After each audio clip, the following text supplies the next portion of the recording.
you for tuning in to On the Ball right here on KAMP Student Radio. I'm your host, Justin Spears, joined alongside here Saul Bookman. Again, you're tuning in to On the Ball, hashtag OTB, right here on KAMP Student Radio. Again, if you're tuning in on kamp.arizona.edu.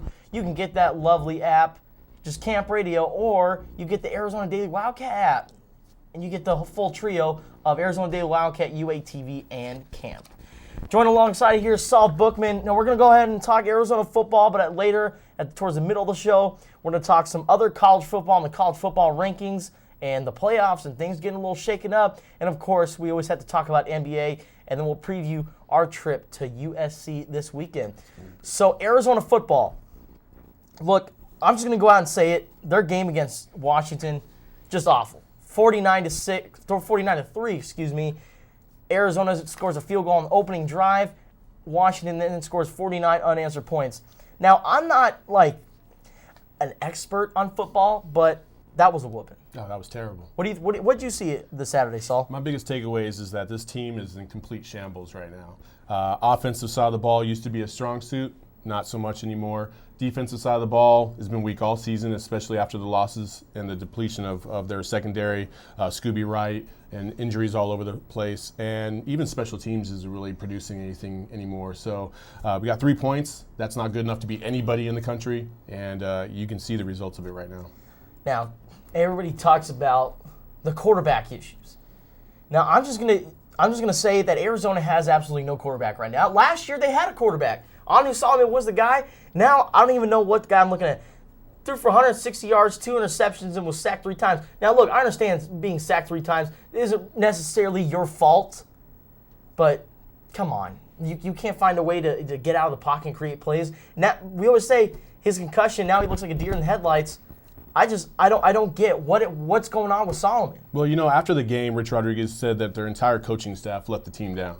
And I think that was pretty evident in the way the plays were called. Everything to me right now just seems like it's pretty we're just kind of going through the motions. Yeah. And that's including the quarterbacks. Anu Solomon, Gerard Randall, they both aren't really providing explosive plays at all. His arm accuracy used to be the key over Gerard Randall. Yeah. And right now, both of them are about the same level. They're not producing anything. Their strengths have now become just kind of average. Yeah. And so where do you go from here? And see, I want to give Gerard Randall the benefit of the doubt because this is his last year. He's a senior. After this season, he's going to be gone. So maybe put him in and maybe just hope for the best, just get through the season.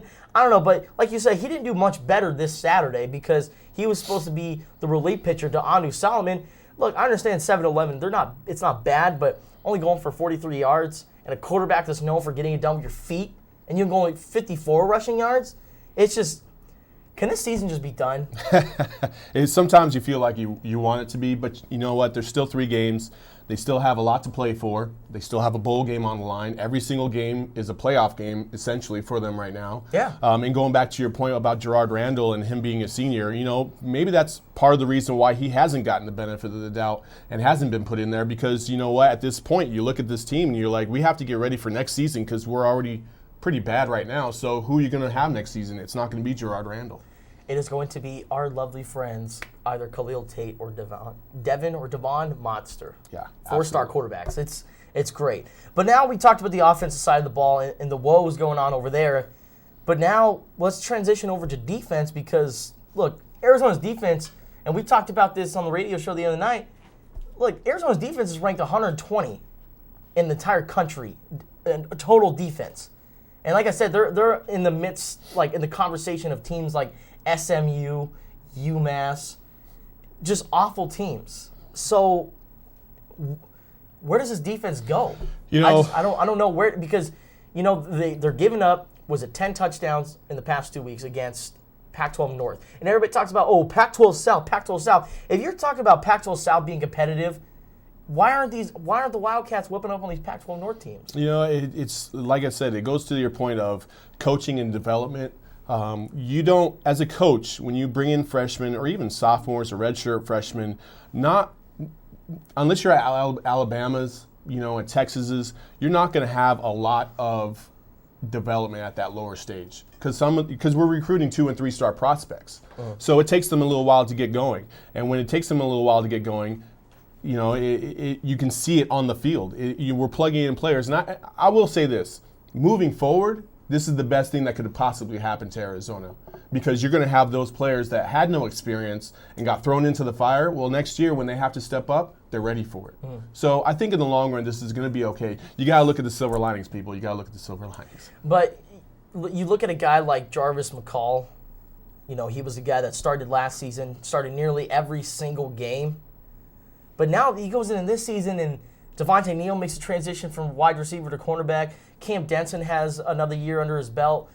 And, of course, you can't go wrong with, you know, the other freshmen like Jace Whitaker because now he's starting to develop into the player that Rich Rodriguez wants him to be. But Jarvis McCall's not getting any love. Why is that? I don't know. I don't know what's been going on with him. I don't know if it's injury-related or performance-related. He's gotten in there several times when I thought he was injured. And they did say earlier in the season, I think it was against the Stanford game, that he was injured a little bit. Yeah. That's why he didn't play. But then they put him in the second half, and he played a lot. So I don't know what's going on with him. He was a starter last year, and apparently he's lost his way on the team, and he's fallen out of favor for whatever reason. But now that the team is struggling, not like we said, offensively and defensively, is this just a hiccup that every team goes through? Because, look, every team goes through hiccups at some point in their career. You know, of course, the standards are a little bit differently because, you know what, a 9-3 season to Alabama is what a 5-7 season is to Arizona. So, absolutely, is this just a normal hiccup that every team goes through? I think this is just one of those lulls in the program. I think that, you know, this is the fruits of Rich Rod's first ever recruiting year, and he kind of got thrown into that fire. Yeah. And so we're kind of seeing the results of that right now. I think later on it will pay off for us. I feel like everybody just needs to calm down. You know, like Rich Rod said yesterday after practice, he said everybody wants to act like the sky is falling, but you know, in reality, we've had a lot of obstacles to overcome. Yeah. And that's not an excuse; it's just reality. And sometimes you have to look at reality for what it is, and that's exactly what's going on. Now, when I look at a team like this, and you know everything possibly going wrong, and everybody just completely bailing on them. This kind of reminds me of the year that Mike Stoops was fired. Yeah. And Tim Kish took over because there was just so many odd things happened during the season. Of course, injuries and just, you know, these games that Arizona should have won, but they didn't. Look, going next year, obviously they won't have a new coach like Tim Kish to the transition to Rich Rodriguez, but look, I understand Arizona is a basketball school, and it always will be as long as Miller's, you know, at the helm of the program, but Arizona football is in a good place right now with Rich Rodriguez leading the way. It's in a good place with Rich Rod. Hopefully he stays, which I don't anticipate him leaving, and we'll get to that in a second. But, you know, Arizona football, I don't like the moniker of a basketball school, yeah. Okay? And that's what, you know, everybody wants to jump to. Yeah. Well, why can't we just be both? Yeah. You know, and I think that's the problem with Arizona fans right now is we got to jump on board with football and support them no matter what, because when you have football brings in money, which leads to school, and everybody reaps the benefits of that. Basketball doesn't bring in as much money as football does. It just doesn't. And I'm glad you said that, you know, about fans jumping onto both football and basketball, because last season, Arizona was the only program in the entire country that had a top 25 football and basketball team. Top 10. Top 10 at that. Yep. The only one. So the fact is that Arizona football is in a good state of mind right now. And like Saul said it best, just let's gather around this football team because, hey, moving forward, when there's 60,000 fans at Arizona Stadium packed every single game, and I mean, I'm not just saying UCLA game just because it's college game day. I mean the little guys like NAU and even Oregon State, or last week or the last home game was Washington State and there wasn't that many people. I think they do need to jump on board. You know when it hit me the most was last night, watching the CFP, the college football playoff results, the rankings, and thinking about where we were at last year and watching Arizona pop up at the number 12 spot overall in the country. Yeah. And then the week after that, we moved up. And at one point, we were the number 5 or the number 6 team looking on the outside, looking into that 4, and we were so close to being on that national stage. And, you know, I got goosebumps thinking about last year and then thinking about where we're at this year, and hopefully we can get it turned around and back on board next year. Now, if you're a guy like Scooby Wright, what do you think of all this that's going on? I think at the end of the season he's gonna take a step back and see it for what it is. He's gonna get a lot of feedback in terms of where his draft status is gonna be. Rich Rodriguez and his staff are gonna be able to tell him physically where he's at, and I think after that, we'll see where he's gonna go. I would say if I was Scooby Wright, I'd probably leaning towards going to the NFL draft, maybe 55-45. But if Scooby Wright doesn't return for his senior season, I mean, you can expect one of those years that, like this year. I mean, he's going to be the leader on that defense, but can he actually rally all the guys together?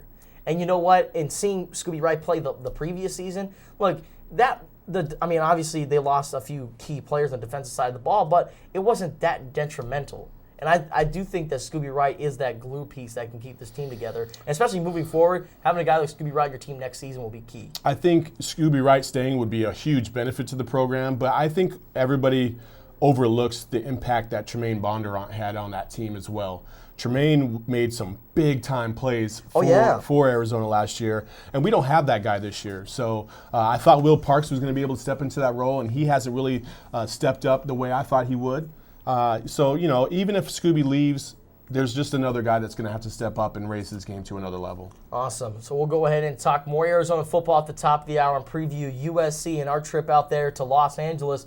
Now, we're still sticking with the pigskin on the college football side. College football playoff rankings were released Tuesday, and Clemson takes the number 1 spot. And, of course, while LSU, Ohio State, and Alabama round out the top 4, I'm just curious, why Clemson? Well, Clemson's played a much tougher schedule than just about anybody else in the country. They beat Notre Dame at home. They've had some really good wins. They've played solidly overall. Yeah. So you can't knock Clemson. I think the top 3, I had no problem with the top 3 at all. The problem I had was with Alabama. And yes, they have 1 loss, and yes, they play in the SEC, but there's plenty of other undefeated teams that I feel like should get the nod over them despite their schedule. Because Alabama does play a tough schedule. And of course, moving forward, Alabama and LSU, one of those teams got to go because, look, those 2 teams are playing this weekend. Absolutely. So if you were choosing between Alabama or LSU, who do you got? Ooh, that's tough. It's in Alabama, but Alabama lost by 14 at home to Ole Miss. So I would probably say I would go with LSU. Leonard Fournette is just having one of those years. Leonard Fournette in this game can cement the Heisman, and I think he's going to play like it. Now, Leonard Fournette, he's one of those guys. I look at a guy like Leonard Fournette, and I immediately think that's the number 1 pick right there. You'd be silly not to have Leonard Fournette on your team, and he has that impact. And look, playing in the SEC is the closest thing to playing in the NFL in college football. And the fact is that he's balling out every single week, hitting over 200 yards a game in the SEC. That's just absurd. Yeah, he's a tough running back. He's a real tough running back. But Derrick Henry for Alabama is no slouch either. Yeah. I think it's going to be the premier game of this weekend. That's why College Game Day is going to be there. It's going to be a really good atmosphere. And with the college football release, the rankings release, I think one thing we need to understand is this is way early. We still got 5 weeks left to go. This is just kind of to give everybody an idea what the committee's thinking about. But all these teams, every team in the top 10 is going to end up playing each other at some point. TCU is going to end up playing Baylor. Ohio State's going to end up playing Michigan State. Alabama's going to end up playing LSU. Clemson still has to play Florida State, which is this weekend as well. Yeah. So everything's going to shake out at the end, and I think we'll have a result that everybody can live with. Now, you said that when you looked at these college football playoff rankings last night, that's when it really hit you about Arizona this season. Absolutely. At this point last season, Arizona was ranked number 12. Now, when you're a number 12 team and there's still a solid month left of college football left to be played, that's in the reach. It's still reachable. And the fact is that Arizona was just there. Have things changed last season. But out of the teams in that top 4, who has a better chance to win it all this season? Because I say no way is Ohio State getting it done. Ohio State was at number 16 last year when the first initial rankings came out, and they found their way into the playoff. And Cardale. And so I think you can never doubt them. They have the most talent out of every team left. Yeah. And so I just figure, at some point, Urban Meyer's going to find a way to gel all those guys together, and they're going to come through. I'm still going to say Ohio State's the favorite to win the national championship again. Now, who's a quarterback at that time? It'll be JT Barrett. It'll be JT Barrett after his OVI, his operating a vehicle under the influence, and he's suspended for a game, which should be 2, but Ohio State doing Ohio State things. So I think he'll end up being the quarterback and lead him into the playoff. Now, I always joke around because after JT Barrett got his OVI, I kept seeing a bunch of the first thing I go to when I see something this significant is memes. And it was the one of the first memes was JT Barrett replaced Cardale. It was like, Cardale calling the police. Yes, I would like to report a drunken driver. But, you talked about Baylor, and Baylor's still undefeated, and they're on the outside looking in. And I feel like they're always on the outside looking in. Are they going to be the TCU this year? Because even if they go undefeated in Big 12, they're still going to be left out. But if they go undefeated this year, that means they would have beat TCU, and they would have beat Oklahoma as well. Both those teams are in the top 15 in the college football playoff. That gives you a strong enough resume despite your non-conference schedule, and I think that gets you in. Mm-hmm. If they lose to one of those 2 teams, Baylor's out because their non-conference schedule is a joke. Yeah. So now moving forward to potential Heisman winners. And we talked about Leonard Fournette, a guy like Trayvon Boykin, quarterback for TCU. Who wins a Heisman this year? I think it's going to be Leonard Fournette. Yeah. I think another team, like we were talking about, Ohio State was at 16 last year, moving up into that top 4 for the playoff. And, you got to learn guys like Ezekiel Elliott, who they were all about, Cardale Jones. I think somebody that everybody needs to keep an eye at, that I do think will be at the Heisman ceremony, will be Christian McCaffrey from Stanford. I think he single-handedly is taking that team on his back from game to game, and he's playing great football. Now, Stanford overall is playing great football, like Christian McCaffrey. Do you think they make a late push to go to the college football playoff? Because if they win out, look, they're not playing, these joke teams. Okay, they still have to play Notre Dame. They still got to play Cal, and look, Cal's no sleeper either. Mm-hmm. And on top of that, they still got to go to the Pac-12 championship. If they win out, I really think this committee should give Stanford a pretty good look. Well, Notre Dame's at 5 right now. Yeah. So with that line of thinking, if Stanford goes undefeated for the rest of the season and beats a Notre Dame and then beats maybe a UCLA or a USC in the Pac-12 championship, without a doubt they're in the playoffs because they're a one-loss team. Yeah. And you can't tell me that their one loss is any better than Alabama's one loss. Alabama lost at home by 14 points to an Ole Miss team that lost to Memphis, who came in the rankings at like number 23. Yeah. And they're undefeated. And Stanford, it was the first week. And it was on the road against a Northwestern team that, towards the beginning of the year, they were playing some damn good football. They were. So do you think Stanford does make a late push? I think Stanford will be the Pac-12 representative. If Stanford doesn't get in, nobody from the Pac-12 will get in. Wow. That's great stuff right there. So we're still sticking with college football. Takeaways from Pac-12. Is this what you expected? Because honestly, I didn't expect Stanford to play the way Stanford's playing right now. And I didn't really expect USC to fall off as much as they are. But they're playing hungry right now. They have 2 straight wins without Steve Sarkisian. So what's Pac-12 shaping up? Well, I think the Pac-12 has kind of had a letdown this year. Everybody's beat up on everybody so much that nobody can really get a foothold on this conference outside of Stanford in the north. Oregon's having a down year. UCLA and USC have both had multiple bad losses. Yeah. U of A's down. ASU is so up and down, you don't know what to expect from them. So really, I think everybody was comparing us to the SEC West, and now not so much. I think now we can see that the Pac-12 is not as strong as we thought they once were. Pac-12. Week. Got to get them gains up. Hey, that's enough football. Hey, we're going to go ahead and take a quick break. But when we come back, we're going to go ahead and talk some NBA and what the to On the Ball here on KAMP Student Radio, on UATV as well. Again, Justin Spears joined alongside here, Saul Bookman. Yeah, we talked Arizona football. We talked college football playoffs and what the heck is going on the football side in college football. So now we're going into basketball. And now it's finally NBA season. We didn't talk about it much the past week because, NBA season was just finally getting broken in. Now we see who are the contenders and who are the pretenders. Now, look, I'm just going to go out and say I never said that this team would ever contend unless it's like 6 years from now. But the Los Angeles Lakers, that's Saul gives me this look. He just looks down at the sheet of paper. Now, look, they're 0-4 right now. And me being, I love the Lakers. So I'm watching Laker games on the History Channel right now because that's the only thing we got going right now. Mm-hmm. So as a fan, now I'm really starting to regret picking D'Angelo Russell over Jahlil Okafor. Do you agree? No. No? Absolutely not. Why? No, because D'Angelo Russell is a solid point guard. It takes a little bit of time to get into that position. And everybody, when you're drafted as a top 5 pick, you're expected to produce right away. And that's not going to happen with D'Angelo Russell. He's got that flashy type of game, but it takes a little bit of getting used to. Mm-hmm. I think he's going to be fine.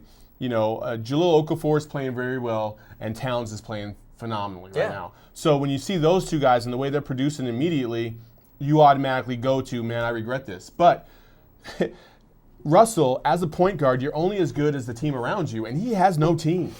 That team is straight garbage with a capital G. It's terrible. So, when I see a guy like D'Angelo Russell, when he was at Ohio State, he always had the ball in his hands. Mm-hmm. He always had the ball in his hands. He was the guy that was creating plays. Now, when he's playing the game, he doesn't even bring up the ball half the time. It's split between him and Clarkson or Kobe. So that's part of the problem. And exactly, he doesn't have the ball in his hands. You got to cut the cancer out. And I'm sorry, and Kobe's one of the greatest players of all time, but it's time to go. Kobe's done. Get him out and give this team to D'Angelo Russell and see what he can do. Otherwise, you're just going to keep retarding your growth. Mm-hmm. And you got to develop and you got to move forward. But D'Angelo Russell, he's not ready for prime time yet. And like you said, maybe he's just easing his way into it. Maybe it just takes time. They always say the long shots are always the ones that pay off the most because you put in so much time, you put so much effort in, it eventually works out. But D'Angelo needs to be in the fourth quarter because last night and even a couple games before that, he didn't even play a single minute in the fourth quarter. So if you're the number 2 pick in the draft, how on earth are you not in the game late in the game? I just don't get it. Like I said, the team built around him is not built for him to be the leader. Okay, Karl Anthony Towns, that team around him, they don't have a lot of low post depth. No. So Karl Anthony Towns is showing what he's worth, and that's why he's getting a lot of playing time. Jahlil Okafor, the 76ers might as well be a college team right now because they're terrible. They only got a couple bright spots, and that's who they have to build around.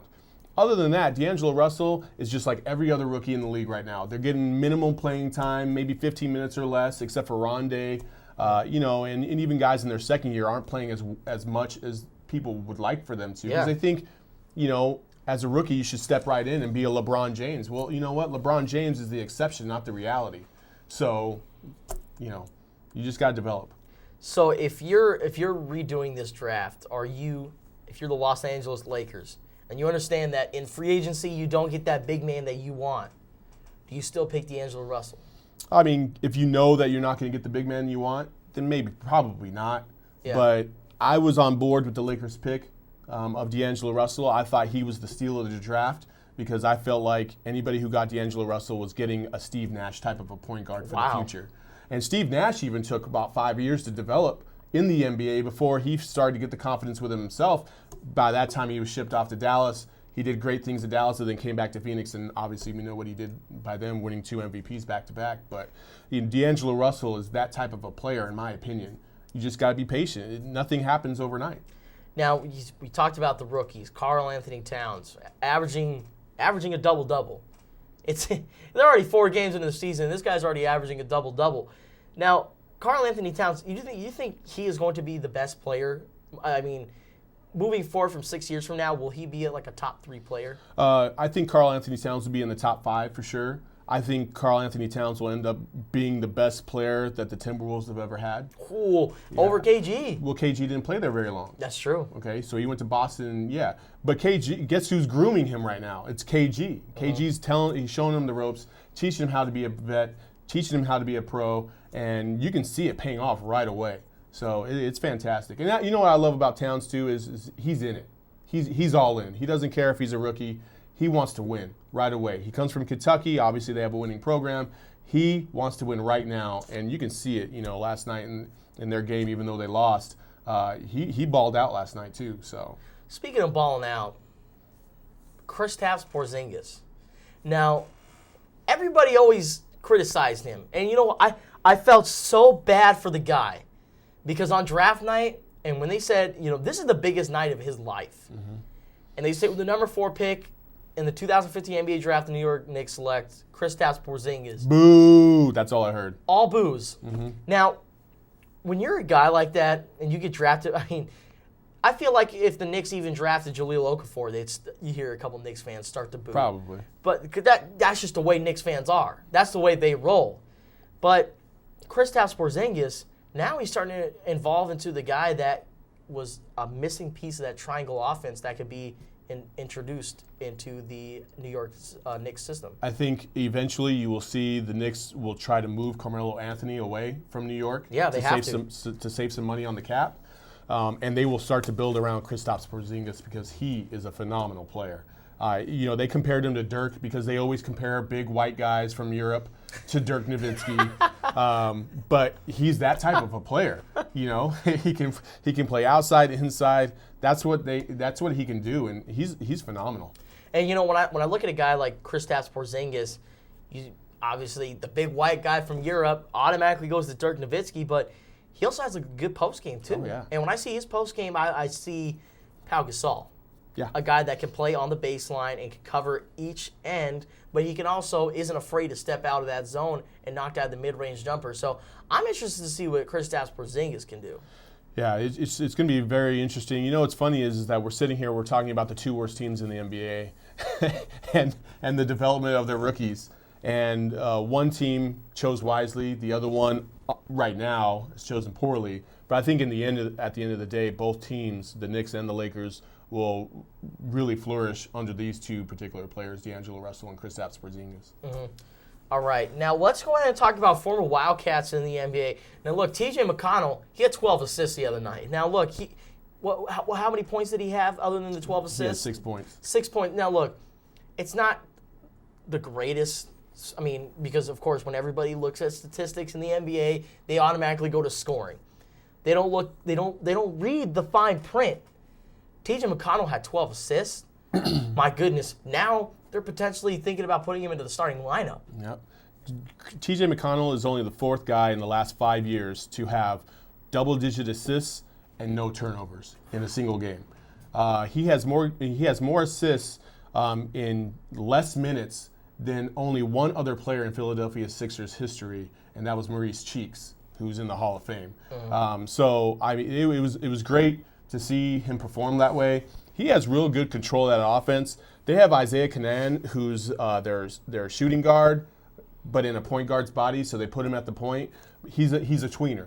He's like Nick Johnson. There's not really a position for him because he can't really do anything like exceptionally well. He does everything just about okay. Nick Johnson has the athletic ability and is not in the league. Isaiah Canaan will soon be out of the league as well, in my opinion, because he doesn't really provide much for that team. And they're already talking about swapping him out for T.J. McConnell in the starting lineup. And we were just talking about, will he even make the lineup? Will he even make the team? And now we're talking about him possibly in the starting lineup. That just speaks to T.J. McConnell and how great he is. This is such a great story. And I don't want to say it's a Rudy type of story because, you know what, T.J. McConnell's actually balling out right now. But when I see a guy like T.J. McConnell, a guy from Pittsburgh, a guy that played at Duquesne, a mid-major school, but he came over to Arizona as a point guard for Duquesne, and he dropped 30 points against Arizona and just completely just balled out. And from that point on, Sean Miller just fell in love with the guy and said, hey, look, let's come to Arizona. Let's make something happen.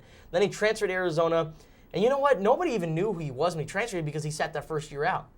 You got to think, why was Mark Lyons so good that year that T.J. McConnell transferred over? Because guess who's guarding him? And guess who's playing up against him every single day in practice? Yeah.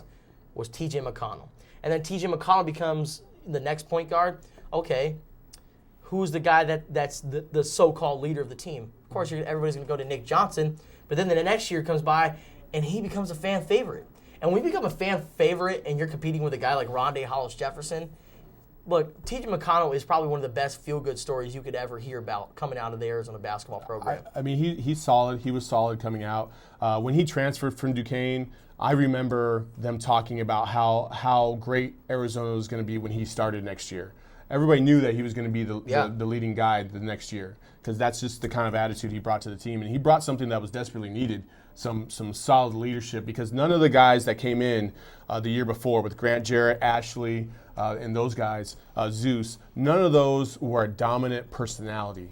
None of them have that kind of I'm going to take over with my will kind of attitude, and that's what T.J. McConnell brought.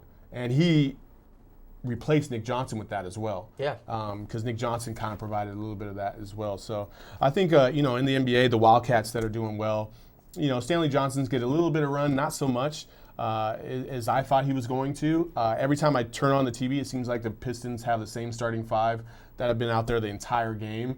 So he gets a few minutes here and there. Rondé's been playing a lot.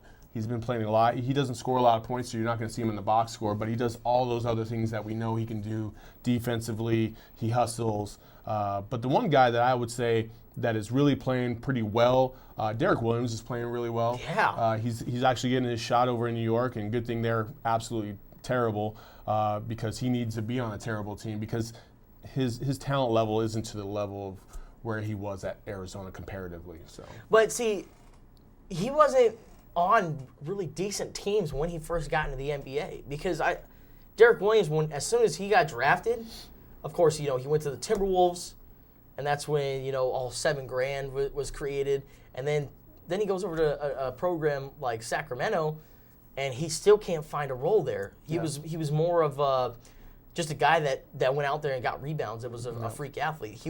He's still a tweener, because you know what? He's 6'9". He's really athletic. He's too big to play small forward, but at the same time, he's too small to play the big positions. I think the key word is he's too slow to play small forward. Yeah. He's not very fast, but he has good IQ, and he's very, he understands the game, so he does his best. Who else is doing really good is Aaron Gordon. Aaron Gordon's been playing a lot of good basketball. The other night against Oklahoma City, they fouled him. They were only up by one. Orlando was only up by one, and they fouled him. And us, remembering him from his times at Arizona, don't send him to the free throw line because it's over. And man, he was 7 out of 9 that night, and he hit 2 back-to-back free throws, and his shot was looking really good. He's hit some good shots. He's hit a couple threes this season. He's playing really good basketball. And I would say the more and more you watch Orlando, that's a fun team to watch too, because that Oklahoma City game and the Orlando game was fantastic. It was probably the funnest game this season to watch so far. And that Orlando team, because number one, they're so young. Mm-hmm. They have Elfrid Payton, mm-hmm. Victor Oladipo, of course, Aaron Gordon, and then I'm trying to think of the other guy. Oh, Mario, mm-hmm. their new guy. Yep. I'm interested to see what a team like Orlando can do, and especially in the Eastern Conference, because, hey, if they make playoffs and you have a guy like Aaron, granted, it's hard to say because they're so young, they're so inexperienced, but I'm interested to see what Orlando could do this season. Now, you mentioned Stanley Johnson. He's not necessarily balling out, but he's kind of easing his way into the system. He's averaging 6 points a game. But will those numbers go up as the season progresses? Yeah, he'll get more into his body. He'll get more into the system. He'll get to the flow of the NBA game more and more. You get a little bit more freedom, but it is Stan Van Gundy who does tend to rein in guys a little bit more than normal, especially on the defensive side. He wants people to play good, solid defense, and so Stanley will learn and he'll develop as we go on. I would say probably by the end of the season, I would be surprised if Stanley Johnson didn't get a start or two here and there. Now, everybody always talks about the most recent Wildcats, the Sean Miller Cats. I want to talk about the Kevin O'Neal Wildcat. Oh man, why would we even talk about that? Jared Bayless. Now look, Jared Bayless. He had 26 last night. Good for him. 26 points against the Brooklyn. That's 26 points more than he's probably scored his entire career. Why are you hating on Jared Bayless? Because I'm just not a big fan. I'm not a Jared Bayless fan at all. Why? Because he came here, he had a little spurt of, decent play, and then he bounced and he left us in a horrible position. Was it really that bad? It's not a real Wildcat. Was it really that bad, though? Because that next year they went to the Sweet 16 just fine without him. Yeah, and we come on. We got to the Sweet 16, but then we got blasted by Louisville. That's not, we got lucky. We had to play, Cleveland State? Norris Cole, baby. Who upset Syracuse that year? Jared Bayless. All right. Well, obviously he doesn't want to talk about Jared Bayless too much before he vomits on himself. Stay in Milwaukee, Jared. Let's hater. What a hater. Now let's talk about Luke Walton. Head coach of the Golden State Warriors. Head coach. Interim head coach, replacing Steve Kerr because Steve Kerr's still battling with his back issues. But could Luke Walton be a head coach in the future? Because right now, they're undefeated. It helps that you have Steph Curry on your team, but Luke Walton looks like a great coach. Luke Walton is definitely going to be a head coach in the NBA. I don't think he's going to be a college coach. I think he wants to stay in the NBA. I think he enjoys coaching, a high level of play like that. He's done fantastic. It doesn't hurt when you have the best player in the world right now. I don't care what anybody wants to say about LeBron James. Steph Curry, the way he has started off this season, 148 points is unbelievable. Unbelievable. I don't even know how you can even do that. How could you even make that face? He's making it look like an NBA video game right now. Oh, he's balling out right now. 53 points against the Pelicans. They couldn't even touch him. But, Steph Curry is a phenomenal player. And to me, he's the best shooter that will ever go down in NBA history. Is he not at this level better than LeBron right now? Today? Right, yes. He's better than that's LeBron. what I'm saying. But you wouldn't have said that last year. You wouldn't have said that he's possibly the best player in the NBA last year. And then he wins the MVP. And this is where I get my Stephen A. My mode. I can't believe you be saying this. Matter of fact, Stephen A. yesterday even said that he thought that at this point you have to consider him the best player in the NBA because LeBron's not doing what he's doing. No. LeBron has never done what he's doing right now. He's never made things just look so easy. And then James Harden in the offseason talking about Steph Curry shouldn't have been the MVP, I should have been the MVP. How'd that work out for you there, James, when he came to Houston and dropped 33 on you? It made you look like a chump. And on top of that, he's got a ring. So I don't understand how you can say, he should have been, or I should have been MVP, when number one, he beat you in the Western Conference Finals. Obviously it was a total team effort, but they still beat the Rockets and they still want to win the NBA championship. And like you said, going in and dropping 30. That's that inner scum devil talking inside of him. Just always bitter about something. They're always complaining about things. That's how Harden, he's taken on that role from the scummies up north. I'm not even worried about that guy. I don't know. You can cook yourself some stuff on the bench. Woo! Now James Harden and the way he's playing, is this the little B curse? Is this the curse of base god, Zach? Joe, I see Joe in there. Is this the curse of base god? Is it? Oh yeah. It's a wrap for him this year already. Hey, let's go ahead and take this break. Hey, when we come back, we're gonna go ahead and preview Arizona and USC football, and our little soul is kicking in because we're gonna go ahead and try out some Roscoe's chicken and waffles. More on the ball coming up next.